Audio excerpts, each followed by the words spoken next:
Cool, guys. Let's do this, yeah? Yep. Okay. This is Silicon Reel, the video podcast dedicated to the people of the London technology startup scene. I'm Brian Rose. I also host London Reel, which is a similar three-person trialogue format. We have guests like Tim Ferriss from the 4-Hour Work Week. We had George Galloway from Parliament in here. We had Max Kaiser from Russia Today yelling about Bitcoin. But my co-host today is Mr. Joe Scarborough. He is a former CFO of an oil and shipping company, and now I believe you're the co-founder of tobeseen.co.uk. That's right. Which is the online community for the entertainment industry. And more importantly, Joe has a beard. And he is one of three men with beards in this country called the Three Beards. And they host a variety of things, including the weekly Silicon Drink About, the monthly Don't Pitch Me Bro, and the quarterly Digital Sizzle. Is that right? Yeah, absolutely. And if you haven't been to the Drink About, you got to go. It's kind of like something we do after Silicon Reel every week. It's basically a meeting of tech people either interested or in the tech business, or sometimes if you want to just go look at people in the tech business, like a zoo. You can show up. It doesn't cost you anything. You don't have to reserve. It's got a cool vibe. It's a lot of fun. And I always tell people it's strange because you meet people who are excited about their jobs, which is not a normal thing. So it's a lot of fun. Come check that out. Joe, thanks for being here. I appreciate it. In the hot chair. Yeah.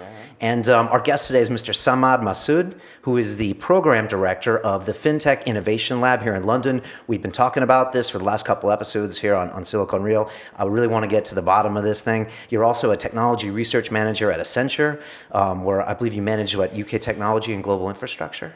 Yeah. Research of those industries, yeah. Okay.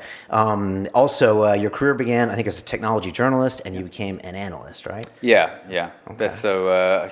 I've always been in some way observing the technology industry, but I've never really actually done any technology or created a startup myself, which is,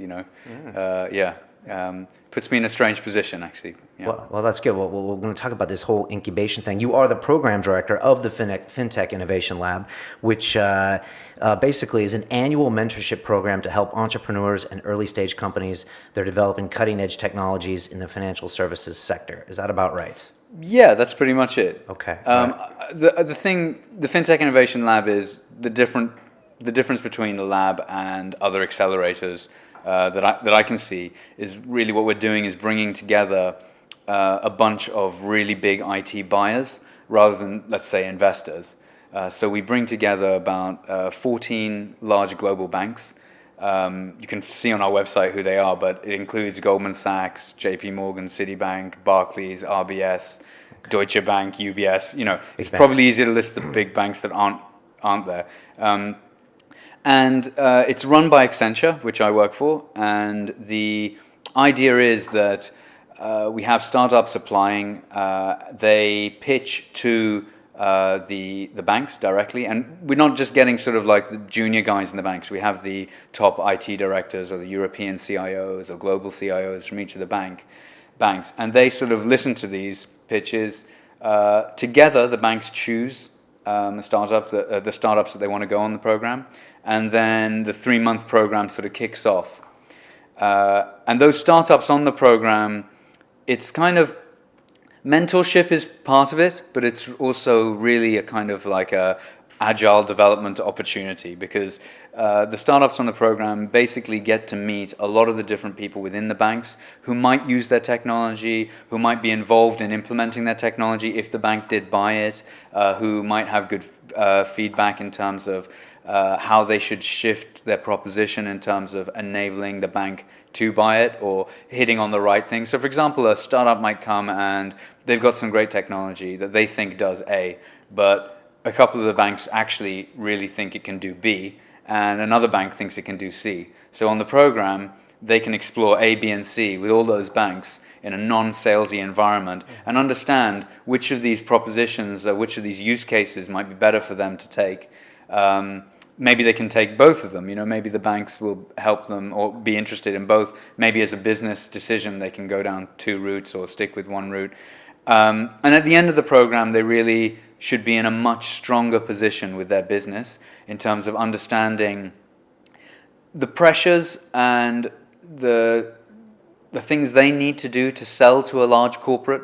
Banks are the biggest IT spenders, private sector IT spenders going. And selling to a bank is a really complicated thing. And it's almost this kind of thing of pride that they say in the industry. If you can sell technology to a bank, you can sell it to any large corporate because of the regulatory issues, the security layers that you need to get through, and all the different people you need to kind of get to say yes before they actually start even, looking at procuring your technology.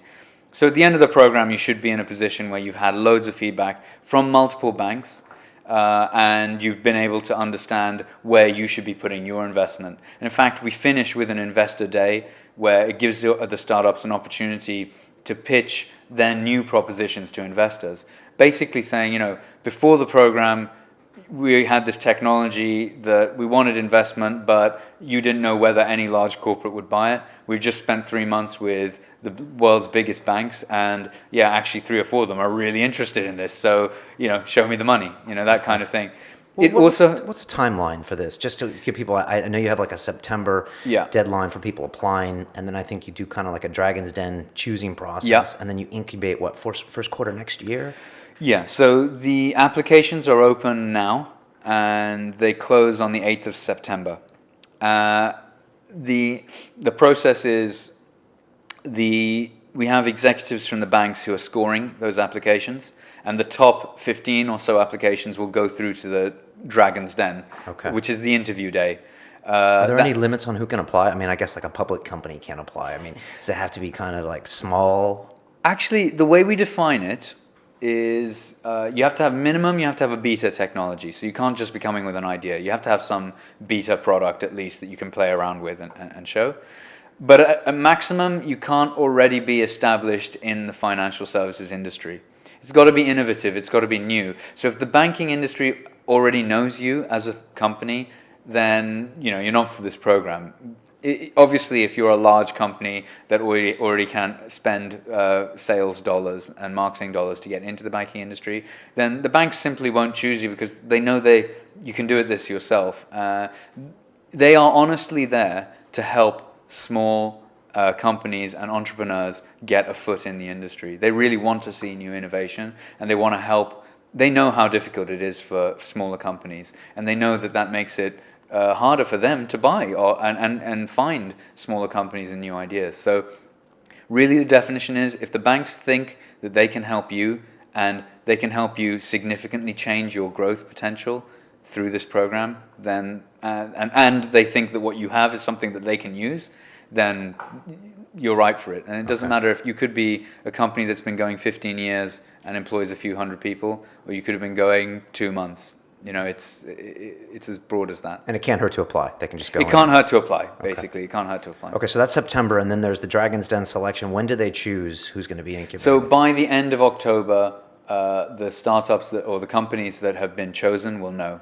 Okay. And then it starts in January till March, the actual program runs. Because it takes us that long to we've got Christmas and all that, but once we've chosen the companies, then we work with the banks to really understand which are the best banks to be directly and responsible for mentoring them.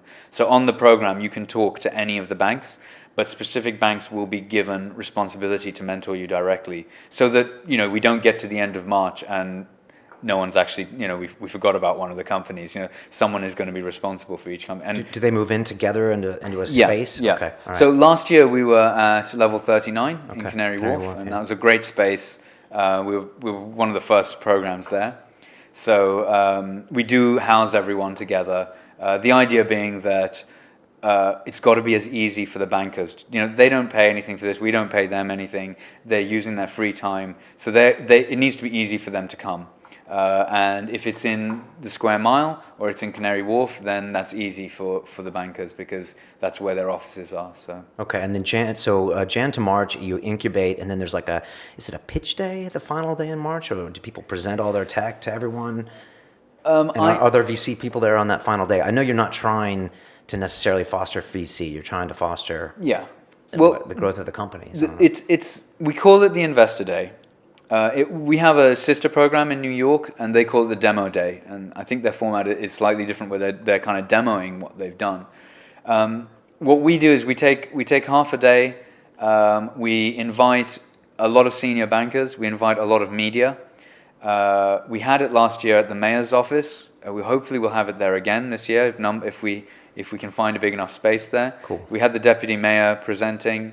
Boris didn't show? Boris has put his name to our program, but Okay. he's a very busy man. He is busy. He's a very busy man. But the deputy mayor is also perfectly suited because he's deputy mayor for business. He's also been an entrepreneur himself, so he actually gave a really great speech on the day about the challenges he knows that everyone faces and how this sort of a program can really help London and things like that. So it was really great. But the benefit for the startups is, we have investors there, but I coached the startups on that day really to focus on what's new about their proposition. Don't go into the details of the tech or demoing. It's going straight to the we help this industry like this, or we help businesses save money here or make money here. We reduce the cost of that. Really get down to the specifics, really excite people, and then we have networking afterwards. So because people can come and talk to you afterwards. Really, the benefit is, there's investors, there's other senior bankers there. There's some government people, but there's a lot of media. And the occasional beard. And the occasional beard, yeah. We invite the three beards, we invite other people in the ecosystem, because for us it's just trying to get these guys as much exposure as possible. I got introduced to you a few weeks ago at one of the drink abouts. I think Bryce introduced me, and you told me about this program, and part of it almost seemed like philanthropy, because like you guys set it all up. The bankers donate your time. Accenture doesn't really get anything specific about it, nothing financial. Yeah. It's a strange program in that sense. I mean, you've probably seen a lot of incubators in the area, but most of those take equity stakes and stuff like that. I mean, why are you guys doing that, or why is your program set up like that? I mean, I agree with you. I think it's a great model. When I have to say, I can't take any credit for coming up with it. And when I was told, asked or told to do this program, I was told, this is how the program works. And I was sitting there like, wow, this is awesome. This is like, it all just kind of fits together nicely. The banks get something out of it, Accenture. I'll explain Accenture's position on it and why they're involved and why we came up with this. For people that don't know, can you tell people what Accenture is? Because some people might not know. Accenture is the world's largest IT services and outsourcing company. We focus, on providing IT consulting, IT implementation, outsourcing. We do some business process outsourcing, and we're a global company. I think we are hitting about 29 billion revenues, and we have about 260,000 employees. So they're big. Yeah, we're a very, very big company. But we're also renowned for being very flexible and very, we're at heart consulting and technology services company. So we're kind of, we mold to whatever the industry is doing, and we partner with a lot of things. I mean, IBM is one of our biggest competitors, but also one of our biggest partners. It's one of those industries where there's a lot of this kind of co-opetition going on. So we're quite comfortable with that sort of stuff. You were saying so when you got told about the program, you were surprised. Yeah, no, I was happy that such a program kind of existed, because there is a challenge, I think, with accelerators putting in equity stakes, and whether that kind of changes the focus and such. And I think really what it boiled down to was we wanted to do a couple of things. So we wanted to help London, and in New York, where the program started. The aim was to help entrepreneurs in New York, and we partnered with the New York City Investment Fund, or it's actually called the Partnership for New York City Fund, which is a non-profit fund set up to invest in entrepreneurs in New York in lots of different industries. And they worked with Accenture to come up with the fintech concept and how it worked. And we thought, well, we can apply this to London as well. And the aim is that we can take an asset that a city like London has, which is financial services, and the asset of Tech City and Silicon Roundabout and all the great things that are happening here, and try and bring those together in a kind of I kind of think of it, it's where the rubber hits the road. You're getting companies and you're getting people who buy technology. You're getting people who make technology, people who buy technology, and you're getting them to actually give it a go and try it out over a 3-month period. This would never happen without you guys as a middleman, probably. Yeah, and let me explain why we do it. Specifically, Accenture gets out of it. So there's, all these banks are our clients, and we want to be able to provide them a platform for innovation. All these banks do this sort of stuff separately. They have their own engagement with startup communities or their own innovation programs, but by being a sort of middleman, we bring together all the banks together in a kind of independent way, and they can then collaborate together on things. Let their guard down a little. And let their guard down a bit. It's no one bank leading this. So, and obviously we get a bit of kudos for that. We're helping the banks. The banks think that, I call it the Accenture's cool factor. We want the banks to think we're cool, and that's one big objective. But another objective is really investing in London and investing in the economy. We're a massive part of the UK economy. We're massively involved with loads of companies, and it's in our benefit, and it's also in our sort of our own being part of the community to kind of invest back and help entrepreneurs grow. Okay. The third thing is also it just gives us an insight into what's hot. What hot technologies are happening out there, and it's an easy way. If you think of all those things. It works out for us. Really. Joe, you're a finance guy. What comes to mind when you hear about this? You might have known about it last year, but what goes into your mind when you hear him describe that? I think it's good. I don't think enough of the bigger financial institutions really put enough value in the type of innovation that's in a startup. I mean, they all innovate. They all have to innovate in order to keep up with the market. But to get a really the kind of just do it attitude that you get in a startup, I think it's really important for them to kind of get with this kind of program and with that pattern of innovation that comes in a startup, and that is fairly radically different to what happens in their own kind of innovation departments. We always bump into the innovator's dilemma on this show. I mean, I work for almost 10 years in banking at a company called ICAP PLC, and we saw technology coming, we saw electronic broking coming, and we ran from it. We were like, let's keep making our money in our old school business model. We've had TransferWise here, we've had John Collison from Stripe here. They all talk about how, what they say? They say they're not worried about the banks ever competing with them because they probably won't do it till it's too late, till they have to buy the technology, that kind of thing. But obviously what you're doing is trying to subvert that. You're trying to kind of tackle that innovator's dilemma and get what the innovators talking with the old school guys. Right? Yeah, I mean, the innovator's dilemma is one of those things. Sometimes I wonder if it's ever is it overused? No, not at all. I think it's a real thing. It's a real thing, and the fact is, if you're making money out of something that has made you money for a long time. And then you see something new that makes you much, much less money. In fact, you have to sink a lot of money into it for an outcome that's undefined and 5 years in the future.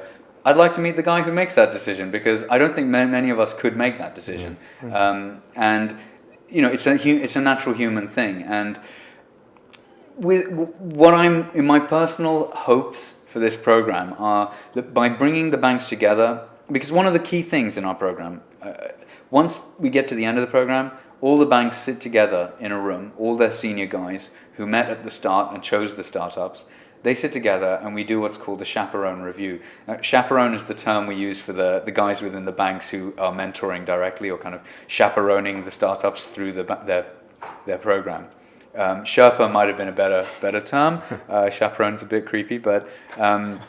Sherpa's a little creepy too. Yeah, I don't. I mean, you're onto banks carrying their bags, basically, yeah. I couldn't think up a better one, but the chaperones then report back to all the senior sponsors, so the CIOs from the banks, and they get to share that. So they all hear what the other bank thought about this company or that company, and I think there's a big opportunity for them to. A lot of people say to me, well, surely they don't want to share that information. And yeah, there are certain technologies and certain startups which would be so differentiating for one bank that it wouldn't work in this format for the program. But, more and more of technology, I mean, some would say 80% of technology used by corporates is non-differentiating. It's something that everyone does anyway, and if we can all do it cheaper, then great, And it actually creates, you have this room full of the banks, you have the startups, and when let's say there's one startup that they all really like, and some of the banks didn't have a chance to work with them so much on the program, but they hear the other banks are saying, yeah, that's really good. Then that gives them the incentive to try and get over those innovation barriers and go, well, we better quickly execute on this because all our competitors are also keen on this technology. And yeah, the person who gets it first just gets to cut their costs sooner, and it's not going to, make or break one bank over another, but it means that you can do it quicker than the other bank. And so ultimately it's giving them some incentive, they're collaborating, but they also get to a stage where they go, we better do this quicker than the next guy because, we've all seen this now. Have you ever had like a friendly conflict at the beginning when they're picking which startups they want to work with, or you're kind of separating them? Yeah. I mean, we've imagine we've that had could be startups where I'll say to the room at the end of the interview, does anybody who wants to mentor this startup, and everyone's hands go up and I go, okay, that's not going to happen, and so you've got to, but they're all good guys. They're really, I'm really happy with the people involved in the program from the bank side. They all take it in the essence that it's meant to be, and everyone sees it first and foremost as something to help London, help entrepreneurs. Going through this program does not guarantee you a sale with a bank. It is very, very difficult to sell to a large corporate, and it takes time, but it gives you a big, big boost. And if you get to the end of the program and you decide that, you don't want to sell to a bank or a large corporate because you've been through that intensive process and realize, I have the funding, or I don't actually, my proposition isn't watertight enough for this, then that's great too, because you learned that in 3 months than taking 3 years and meeting 2 or 3 banks. Right. So what happened last year? What's how many companies came along? What was their fate? And what are you going to do different this year? What did you learn, in the process? So it was our first year in London. Because New York has been going for 5 or 6 years. No, New York is now just finished its 3rd year. Third, okay. Yeah. So New York was finishing its 2nd year as we were starting our first, and we had 62 applications. Wow. And of those, we shortlisted 14. Then we were aiming to choose 6, but we squeezed in a 7th. We all agreed that, okay, we can get another one in here. And the companies, some are quite well known now, I guess, within London, but Digital Shadows was one. Okay. And Growth Intelligence. BehavioSec, which was doing behavioral security, then there was a company called CallTrunk, which is now called Open Voice. They sort of pivoted and decided they were going to be focused on something slightly different at the end of the program. The Open Bank Project and Kibu was another one, which is a personal finance management tool. And I'm going to embarrass myself by forgetting one of them. Have I given 6 or 7? I'm sure there's one other. Digital Shadows, Growth Intelligence, Open Bank, BehavioSec. Yeah. Okay. Yeah. And so did any of those end up, raising money? Did they work with the banks? Did they, obviously, if you still remember their names, they're still around. So. Oh, yeah. I'm in touch with all of them. And, we're still, most of them, if not all of them, are still having discussions with the banks. Okay. And are, I forgot, Waratech is the 7th. Okay. Waratech was a really, really interesting company, and they've done really, really well out of this. And they're actually not just applicable to financial services. So they do virtualization of Java, and which I'm already getting technically out of my depth there, but what it does is enables you to virtualize Java implementations much more than just beyond the hardware level. So you're going into the software level, software virtualization. So is there anything you're going to do differently this year after last year, or is it kind of the same model? You must be climbing a big learning curve doing something like this. Yeah, we learned a lot of stuff, and there's a couple of things that we're doing differently. So first is, during our first year, during the program, each bank had an event. So each bank, every week, we'd have 1 or 2 events with the banks, and one bank would basically open its doors, invite all the startups to their bank. It sounds like a fraternity rush, by the way. Yeah. Like everyone wants to be their big brother, and they want to show how cool their house is. Exactly, yeah. Okay. And they would then put on a few drinks or nibbles, and they would give a presentation on their bank or a theme. We asked them all to give a presentation on a theme. So some of them did like procurement, some did security, some did like the growth of technology and banking, some, But really the aim was for us to get a few more people within the bank socializing with the startups, but also for the startups to kind of get a bit of insight into the different cultures of the banks. And it's quite eye-opening when you go to 12 different banks, which come from, 2 different continents, and they've all got different cultures, and they're all very different types of banks. So that worked pretty well. But what we learned from that was actually one of the things that worked really well was speed dating. And what we're doing this year is in the first 2 weeks of the program, each bank, it's going to be intense, but each bank will do half a day of speed dating on their own premises. So all the companies turn up and they get speed dating with a series of different executives. So banks, you have the IT guys, you might have people from different parts of the IT division, because IT divisions are massive companies in themselves. Then we'll have senior executives from different parts of the business, so the business side. So that might be the retail banking or mobile banking, or might be the different trading desks, etc. Or wealth management, etc. And that gives those senior executives an opportunity to very quickly meet these startups. And if it sparks off any initial ideas of, yeah, that's great, that we should talk more. It's lead generating. And the chaperones, who I mentioned earlier, who are kind of from each of the banks and helping this, that gives the chaperone and each of the startups a few leads at the start of the program to go, okay, let's follow up these guys, or we thought you'd be a real hit, but you just spoke to the most senior guy in that division, and he doesn't get it. So we need to find another way to get to him, or we need to actually think about, there was that other guy who really liked what you're doing and thought, you could apply it to their part of the business. In this whole process, I'm just curious, how much is the technology and the business idea, and how much is the person behind it? I mean, that's why we do this show, to find out the people behind the tech. And a lot of people that have been here said they invest in people ultimately, So, I mean, speed dating, I guess, is getting to know the person. But you must see it on the front lines. I mean, obviously, a really cool, motivated guy with no business plan is no use to them. But, how much is it? Well, I mean, one thing I'll say is that speed dating is not the best way to learn someone's personality or whether you can work with them. It's a quick way to really quickly. Is this from your own personal experience? No, I just yes, it is. Okay. You're right. You exposed me. I've speed dated before. Yeah. Yeah, it's a bitch. But the speed dating thing, it's great for very quickly getting a lot of information and then having a few early thoughts and then following up with. But in terms of your question, is it the person or is it the technology? From my personal viewpoint, I would say it's 90% the person. Wow. Because it's like all business, and I think, and again, this is me talking in my experience as a journalist and seeing the .com crash and then seeing the new, bubble being created right now. It's about business. It's not about technology, and business is about trust.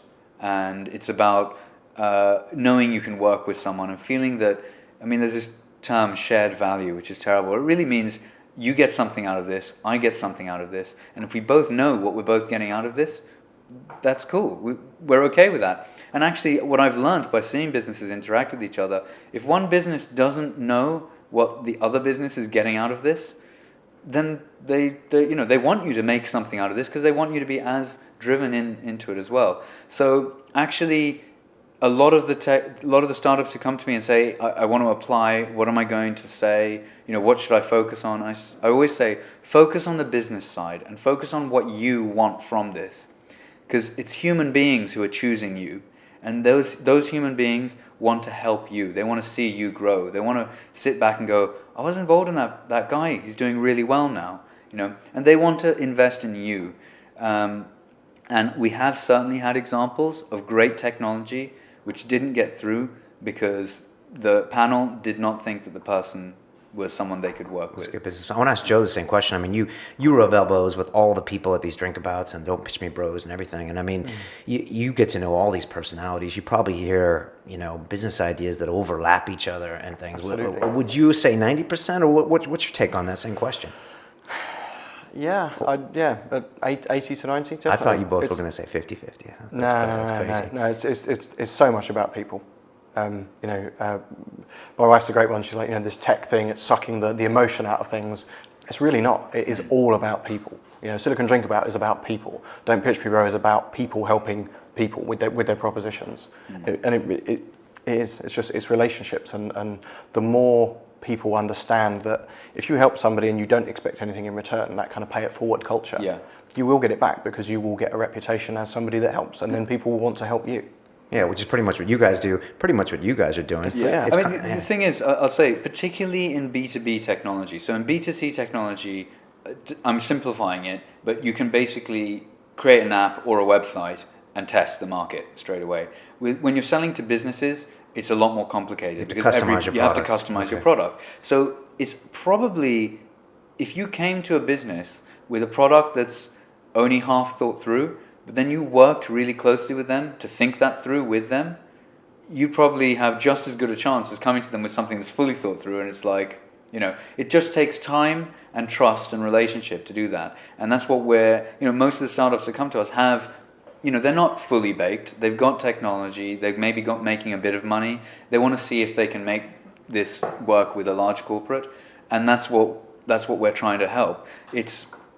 But all that is based on trust, relationships, people being able to communicate, and people will help you. People will help. If you've got half an idea, they'll help you make it into a full idea, because they can see the other side of what they would do with that technology. Right, they get personally vested probably in what you're doing. This is the part of the show where we try to ask you a couple devil's advocate questions. I think you have one ready, but I was mentioning the Innovation Lab to a few guys that have come through here and sat down at that chair, and one thing someone said was they thought at this day and age in 2013 there might be over incubation, as in you get all these guys ready, you set them up for these. They think they might get funding, and then they just stop, and it's like, okay, now 15 companies have been set up, they're not going to get any funding, and they're not any further. And I must say, after you describe it, it seems like a lot of upside getting to know these people. But do you hear that argument a lot, and what do you say to that? So, I'd be interested in your view on this. We'll get your answer after. I think the over incubation, I think there can be too many things going on that becomes distracting for an entrepreneur. That there's so many things that they could get involved in. They've got to really make some tough decisions about, do I apply to this accelerator? Do I take this guy on as my mentor? How do I get rid of him if he's terrible? Yeah, six months out of your business cycle, you're going here, going there. Exactly, and there can be too many things, but I don't think that's up to the individual to decide what's best for them. And having loads of choice and loads of activity in the ecosystem, I think, is great. I'm really happy that there's the opportunity that we could even be suggesting there's over incubation. But there's one thing I'd like to pick up on what you said about getting investment. And one interesting thing is that in our program, like I said earlier, I see it as where the rubber hits the road. You've got some technology and you're working with clients. It's not you've got some technology and you're working with mentors to get you to a stage to sell some equity to then maybe see if you can, which actually works in B2C probably better, because like I say, you don't have to work on long sales cycles. You can just put your app on an app store, or set up an online website and just do some PR and marketing, and you can see pretty quickly. In the B2B world, there's some of our companies and some companies that would come to us, I wouldn't be surprised if they don't actually need another round, or they come out of the program in a much better position to negotiate for better investment terms, because they've got customers. They've got big customers, and all they need to do is keep growing that. I think there's a hangover from the .com era where we think, an exit. An exit means a certain type of thing. I think there might be a new generation of entrepreneurs which are thinking, and I think you can look at someone like TransferWise, and you were sort of saying that as well. They're not scared of the banks. They're just going on doing things. There's companies now, there's the opportunity for you to just get on with it and do it. And you don't need to be thinking just about when is my exit? Yeah, When the is my finance. big I VC? mean, we had Simon Cook from DFJ Esprit, a big VC manager, and he said the same thing. He said, "You shouldn't be working toward getting my phone call. You should be working toward, getting cash flow, building your clients, making your Yeah. customers happy. It's not like I give you, a chunk of money and then everything's going to be okay. So he kind of reiterated that. Joe, what's your thought on that same question? I think the incubators are the same as anything else. There are a lot of incubation, companies or organisations out there, and I think in the same way that some businesses are good, some businesses are bad, some are kind of good at what they do, maybe they change it up a little bit. The same thing will happen with incubators. The startups will go in and they'll either come out better and tell everybody, or they'll come out and say, I'm not really sure that was worth my time. And that will get around, and the incubator will either need to improve on those points and become a more value-add incubator, or it will just stop running. Because whoever, if the incubator is passing those on to investors and the investors are not really impressed, then they're not doing their job on that side. It's just one of those natural cycles where if there are too many, then the weakest will just have to drop off and the strongest will prevail. And the startup community is such that the strong ones and the ones that really provide value, everybody will know about. Because they will say, I went there for 6 months, best thing I ever did. And that's not to say that there'll be 5 or 6 that are the really strong ones. Different incubators provide different value to different startups. So if one has got a much better kind of retail proposition and they can help in that sector much better, then they will get renowned for that, and they'll start to attract just those types of startups. So, yeah, it's something Colin and I were talking about. I mean, just getting the ear of someone that knows the CTO at a big bank. I mean, like you said, doing business into a bank is such a difficult process. So like just giving people that introduction, that kind of information flow. And like you said, ultimately you're introducing these people to their future customers, not their future investors. Yeah. And I'd say it's not just, I don't want to be beating up the banks, because all large corporates are difficult to sell to. All large businesses. And what we hope with the Fintech Innovation Lab is that you have, if you've been able to do it with the banks, then it should be a breeze doing it to another corporate. One thing that always comes up on the show is, Silicon Roundabout versus Silicon Alley, Silicon Valley, and we always seem to talk about this, and I'd love to get your thoughts, both of your thoughts, as where are we? Obviously, we don't see those big public exits that the States has. Everyone has to admit that fintech is one of the most exciting things going on in London. But in your opinion, what do you think is missing in London, or is there anything missing when it comes to those major centers as far as a mentality? Does it need more things like what you're doing, more exposure to investors? I sort of I'll be cautious here, because I've not done any, having a research background, I've not done any real detailed research into this. But if we were just going to go be completely simplifying it, I would just say the fact is there's more money in America. That's it. People talk about in Europe and the UK we're a lot more cautious, and I think that's true. We're culturally more cautious. That's totally true. But they also have more money. So I think we've got to get over that. And the getting over we need the big exit in Europe. I'd rather say we just need the great businesses. We need the profitable businesses. And actually, what's better bootstrapping than never getting your $1 billion investment, but becoming a $10 billion business without it? Because it's tough in Europe, but it creates, and I think it always has created a level of innovation, particularly in the UK, which I personally think comes out of the culture and attitude we have here, which is we're hard on ourselves. We don't make it easy for ourselves, and it's a completely different attitude from the US, and the US has done. I mean, we all know awesomely at this sort of stuff, but the UK isn't too bad, really. We punch above our weight historically in terms of innovation, and I don't think we should worry too much about trying to replicate another model. Joe, is that something you come up with all the time? Do people bring it up, or do you think about it? Yeah, I hate the where is the next Silicon Valley question. Yeah. I don't want there to be another Silicon Valley. It is what it is. I want London to carve out its own shape. It doesn't need to replicate anything else. Obviously it is a number 2 or perhaps a number 3 in the world for startups, but it's on a path, and I think it's only going to go on to do bigger and better things. Yeah, and it's on the especially in finance. Yeah, and it's on the doorstep of Europe. It's got so much potential. Yeah, I think when the Americans go straight to Europe, they usually screw it up. It's just it's hard to understand it without being here. Kind of on the doorstep. How it works. Samad, I want to ask you a question. If they sacked you from Accenture tomorrow, I'm not. Hopefully not. But if they did, and you had to sign like a non-compete, you couldn't do any research, you couldn't do anything like that. Well, and I gave you some seed capital, £5 or £10 million. What would you do with yourself? Is there a startup you would like to go run after, or you can't go to an island? Is what I'm trying to say. Damn. I could buy an island and then sell some. Yeah, you don't seem like the kind of guy that would I could be the Uber for islands. Okay. Yeah. I'd find capacity on beaches and I'd resell it. I mean that. Let me answer your question in a different way. Okay. I'm not. I don't see myself as an ideas guy. But a lot of people talk about, making your luck or creating opportunities and such like that. And I'm coming to think that actually what it is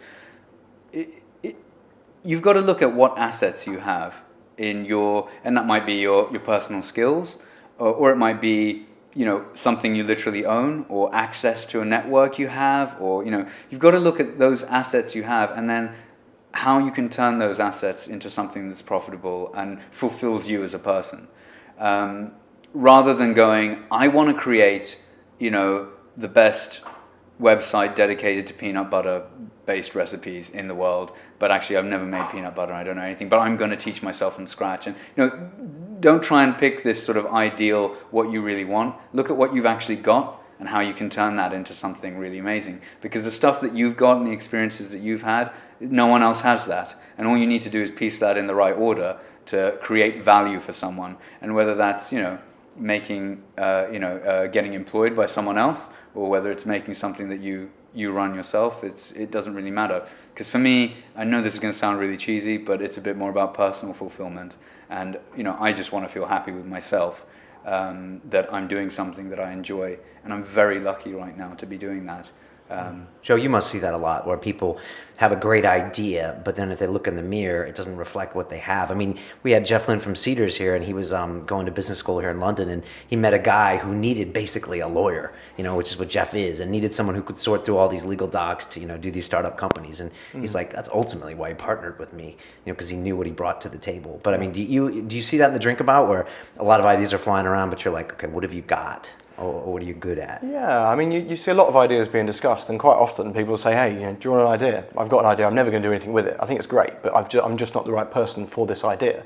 And they'll give it away, and someone else will go, oh, I kind of like that, And so that kind of happens all the time. And you'll find with people that are doing their thing, they're concentrated on their thing, but because they're ideas people, they're still coming up with so much stuff, and they'll just talk to everybody about it. They don't keep a secret black book of their best ideas that they're going to do when they get around to it, because they know that someone else will come up with it eventually.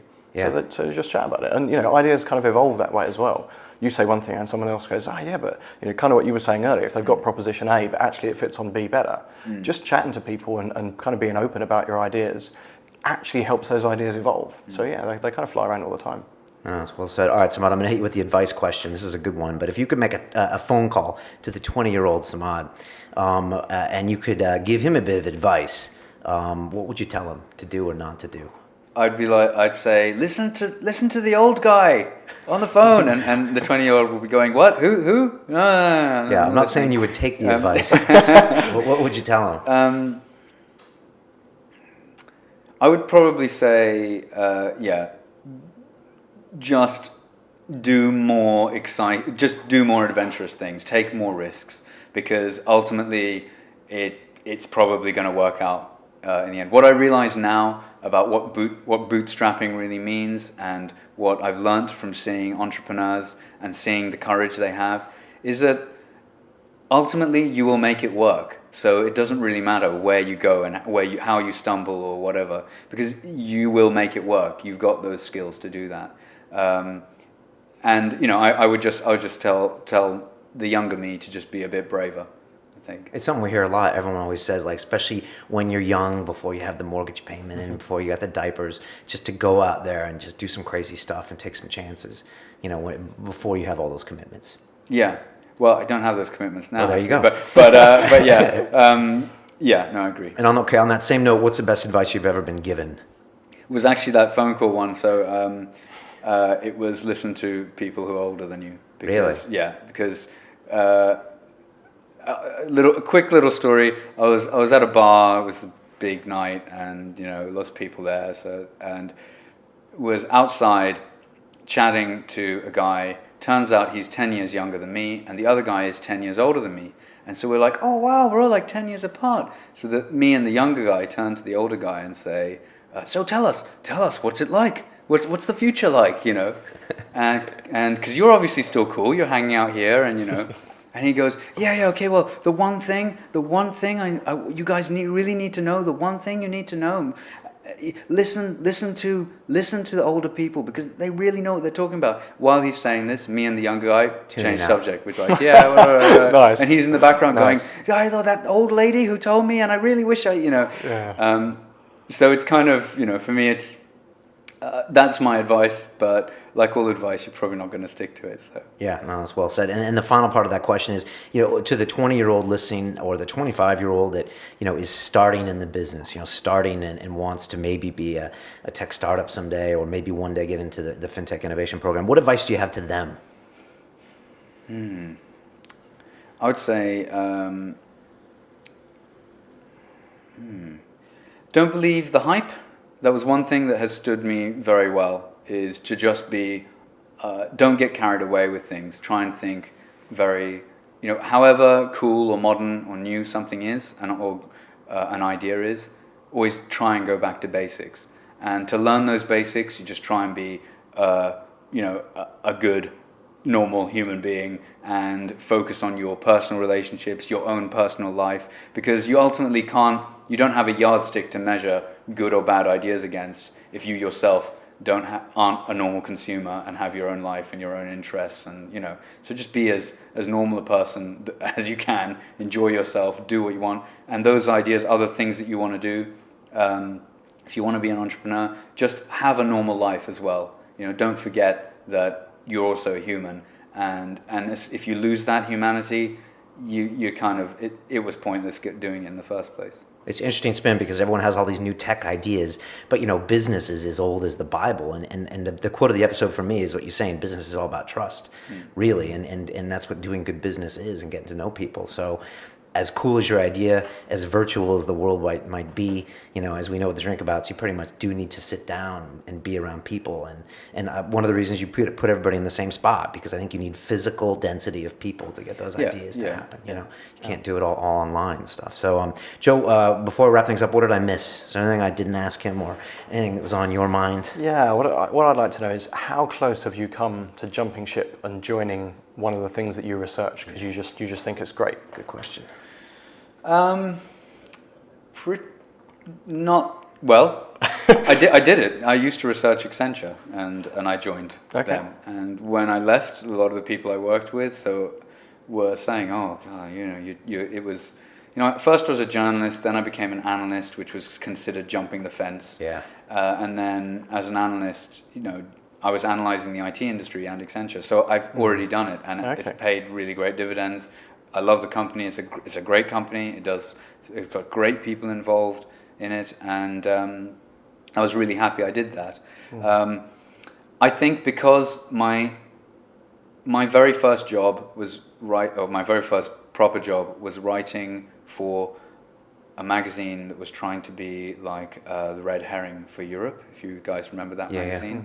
And so it was trying to write about venture capital in Europe and tech.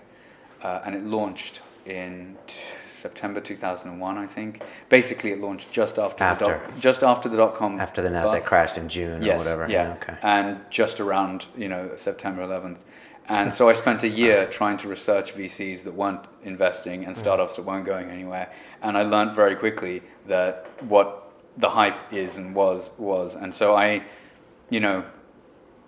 yeah, there are some companies I see that I just think, wow, that is a really solid idea. That's brilliant. That's going to be amazing. And then I look at myself and go, I'm not really sure I can add anything to them. So it goes back to that assets thing. You know, Sure. if I see somewhere that I see a great marriage of what I know and can do with what they know and can do, then I'm always interested. You know. So you're not tempted to jump into one of these startups. You're just happy to kind of incubate them and help them along. Yeah, for now, yeah. I mean, for now, the job I'm doing now is something I've always really wanted to do, and I'm very lucky to do it. So, you know, I'm happy to help. I want to help people. I want to see new technologies. I want to see how business works, and I've got a lot to learn. So you can learn from that. Excellent. That's great. Excellent. So, all right, we're talking about days, I think, by the time this gets published, until for people to apply. So tell them again how they can apply. What do they do? So they can go to the website, Fintech Innovation Lab London.co.uk. You can Google it, and the application form is on there.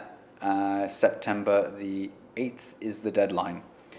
So please get your applications in. Yeah, and they get to hang out with you as well for like a few. If they want, period. They can. They hang out with me. They hang out with you, and they can meet Joe at the end in March. Yeah. Yeah. Oh yeah. You can meet Joe. Well, you can meet Joe whenever you want. Yeah, really. any Friday. Yeah. Pretty Sorry, much. I just basically invited the whole world. That's to fine. come That's meet fine. you. Yeah. That's what we do anyway. It's cool. We promote it every time. And what about? Are you on Twitter? If people want to get in touch with you personally, or do you not want them to? I don't use Twitter personally Okay. much, but if you did want to find me, it's Bad Mood Masood. Really? Wow. Bad movie suit. Okay. Awesome. I like this program from the beginning. I think it's a great idea. It just sounds like this whole pay it forward thing, which is kind of what we're trying to do with Silicon Reel, and just feature all the cool people out there, and hopefully people listen and get a bit of an education. I think that's what the Beards are doing with all their events. So I'm really curious to see how this turns out the next 7 months. We're going to be following it very closely. Yeah, no, I'm very happy about that and very pleased. And thank you so much for having me on. It's been great. No, thanks for I think coming what you on. guys are doing is awesome. Thanks. It's been fun. It was on a whim. You know, it really happened randomly. If you don't know the history, I mean, we had doing London Reel here for like 2 years, and then I was like, I've never done anything about the Silicon Roundabout. What a douche. And so then I found Bryce, and then Bryce came on, and then boom, boom, boom, it's Silicon Reel. So it's crazy how quickly it happened. But speaking of the Beards, what's coming up, Joe, for you guys? You guys are always busy. Wow. Well, we just had a big summer party at the weekend, Yeah, which yeah. was fantastically filled with rainwater, which was just great. I mean, it's lovely today. It was lovely the day before. Yeah, it was I lovely the day after. Great. But we launched our own beer. So we've got. What's it have called? you seen that? No. We've got Fail Faster Lager and Minimum Viable Pale Ale, MVPA. See what we've done there? Yeah. And today we've just announced that we will be launching Silicon Drink About Amsterdam on September the 20th. So That's big. That's huge. Fantastic. That's huge. And maybe there'll be some more locations later in the year. Okay, and obviously the Drink About every week. Well, I'll be there as well, and then you've got your Don't Pitch Me Bros monthly, and your next sizzle is probably 3 months from now, right? Yeah. Yep. Okay. Lots going on. Excellent. Thanks for coming on. That's the toughest seat in the house. It's very hard to be there. You did a really good job. If you're listening to us on iTunes, you can watch these videos on the YouTube channel Silicon Reel TV, or on Twitter at Silicon Reel. We're really here to feature the people of the community. So if you have any ideas of who you want to see on here, just email us, let us know. And also, we're not only going to have the successes, we're going to put a few guys that have failed. We want a few guys that have just started up, and then obviously the founders and CEOs as well. So we're going to bring all of that at you. And that's it, guys. We say it's about the people at Silicon Reel. That's what you guys said, 90% people. So I'm really curious how this whole program goes. And thanks a lot for coming. Cool. Thank you. Thank you. All right, Cheers. guys. Take care. Of course, when you're an entrepreneur, you want to retain as much as possible, and you want the highest price because it makes you feel good. But if you take money from an angel or crowdsourcing platform, or for us at the wrong price, and you don't get to the next milestone, haven't created value, and you need to raise more money, going back to my Gutenberg story, then